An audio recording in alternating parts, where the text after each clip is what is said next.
Thank you. I'd like to thank the gentleman from Nevada for chairing this hour tonight.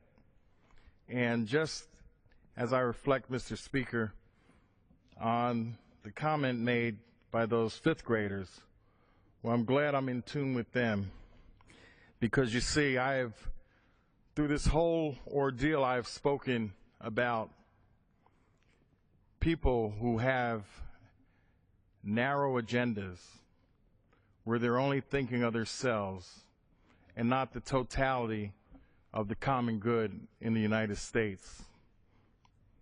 Because you see,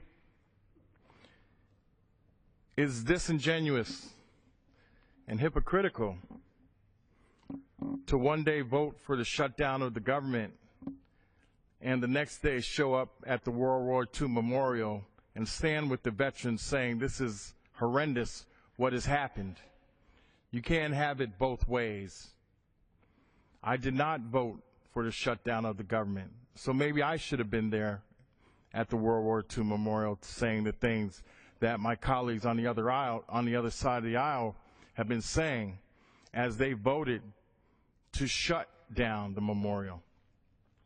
I want to share a story with you from a young lady in my district. Just a day or two ago, she's a young mother. And in Newark, New Jersey, where I represent the people of that town, she went to the Young Fathers program at Rutgers University with her 2-year-old daughter. Due to the government shutdown, this young mother no longer is receiving her WIC benefits. And in desperation, she is reaching out to anyone and everyone for help, as her child literally starves from lack of nutrition assistance. She doesn't know where to go or who to turn to.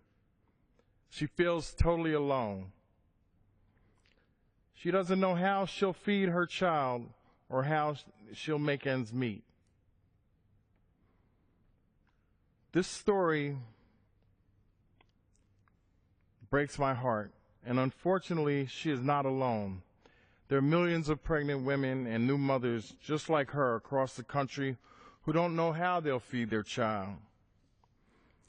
And what breaks my heart even more is knowing that Congress has the power to open this government tonight.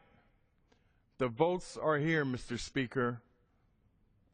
Let's pass a clean CR. Make no mistake, this is a Republican government shutdown. The extreme faction got exactly what they wanted.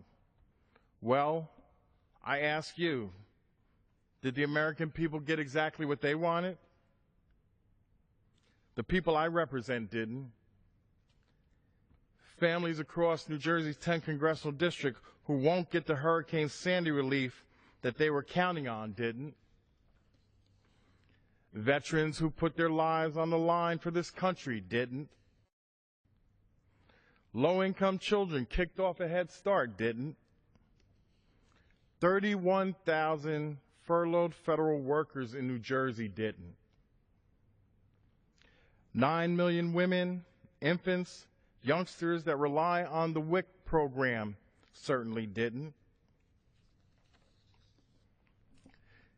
So I ask, why are my Republican colleagues, who are they listening to? Whose interests are they representing? Instead of reopening the entire government for everyone, House Republicans hold the country hostage. Their piecemeal approach, picking winners and losers, choosing which parts of the government are worthy of opening. We must open the entire government and do what we can to do it today. 200 Democrats have signed a petition to bring a bill to the floor that would open the government today. And more than 20 Republicans have said they would also vote for the bill. So, we have the votes. The question is, why won't Speaker Boehner bring the bill to the floor, one that he knows will pass, one that would reopen the government today. Because it's not too much to ask members of Congress to do their job. It's not too much to ask to reopen the government and pay our bills on time. The people I represent have to do their jobs and pay the bills on time every single day. Why can't the leaders of this nation do the same?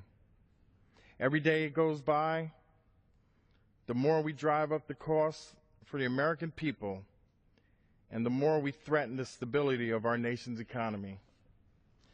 We cannot keep the government closed, and we cannot default on our debt. So I strongly urge my Republican colleagues to stand up for the American people. Bring a bill to the floor that will reopen the government today, and let's start doing the job expected of us and continue to move our country forward, not punish the American people by moving it back.